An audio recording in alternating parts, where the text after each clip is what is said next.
Hi hello नमस्ते nurse bye रेसिपीमध्ये तुमचं परत एकदा स्वागत आहे. चला तर बघा, अशा प्रकारे आपले 100 सबस्क्रायबर कंप्लीट झाले. त्या खुशीमध्ये मी आज एकदम मस्त आणि सॉफ्ट असे गुलाबजामुन बनवले आहेत. एकदम सोप्या पद्धतीने तुम्हाला सांगणार आहे रेसिपी.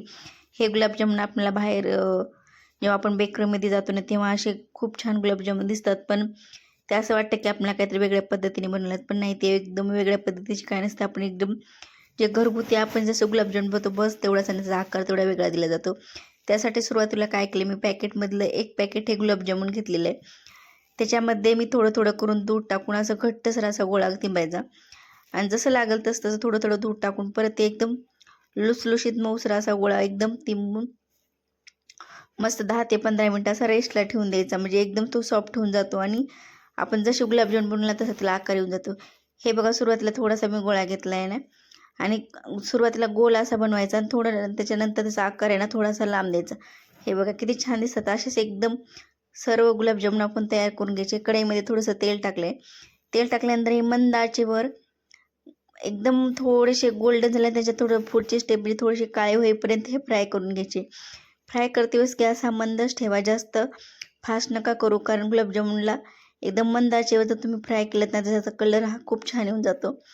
त्याचा कलरच वरच डिपेंड असतं की हे गुलाबजामुन बघा किती छान दिसतात. जसं आपण मार्केटमधून आणतो विकत तसेच वाटतात नाही. बघा, असे मस्त असे लुसलुशीत आपले गुलाबजामुन तयार होतात. तर एकदम मंद आचेवर एकदम 10 ते 15 मिनटं असे कलर येईपर्यंत असे मस्त फ्राय करून घ्यायचे.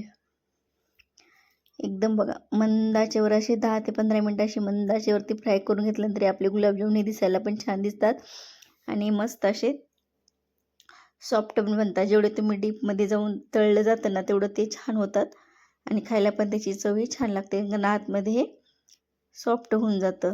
त्यासाठी गुलाबजामुन आपले तयार झाले. त्यासाठी पाक बनवण्यासाठी त्याच्यामध्ये मी 2 कप साखर घेतलेली आहे, त्याच्यामध्ये 1.5 कप पाणी टाकायचं, आणि हे पण 10 ते 15 मिनटे एकतारी चाचणीचा पाक बनवून घ्यायचा आहे आपल्याला. त्याच्यामध्ये 1.5 वाटी साखर आणि 2 वाटी पाणी टाकायचं.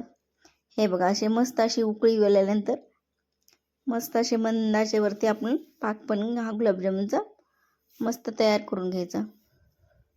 त्याच्यामध्ये विलायची पावडर हे चांगलं मी एकदम बारीक केलेली आहे, ती मी रेडीमेड टेस्ट टाकले. तुम्ही असं 2 विलायची जर तुम्ही कुटून टाकलं ना त्याचा पण फ्लेवर हा छान येऊन जातो. मंद आचेवरती असं पाक आपला तयार आहे. एकतारी पाक बनवायचा, जास्त घट्ट पण नाही जास्त पातळ पण नाही. हे बघा, असा मस्त असा पाक आपला तयार झालेला आहे. त्याच्यामध्ये जे आपण गुलाबजामुन फ्राय करून घेतले होते ना ते ह्याच्यामध्ये टाकून घ्यायचे. टाकल्यानंतर हे 1 तासामध्ये आपले गुलाबजामुन तयार होतात, जास्त वेळ लागत नाही आहे ह्याला काही. हे बघा, मस्त असे आपले गुलाबजामुन तयार झालेले आहेत.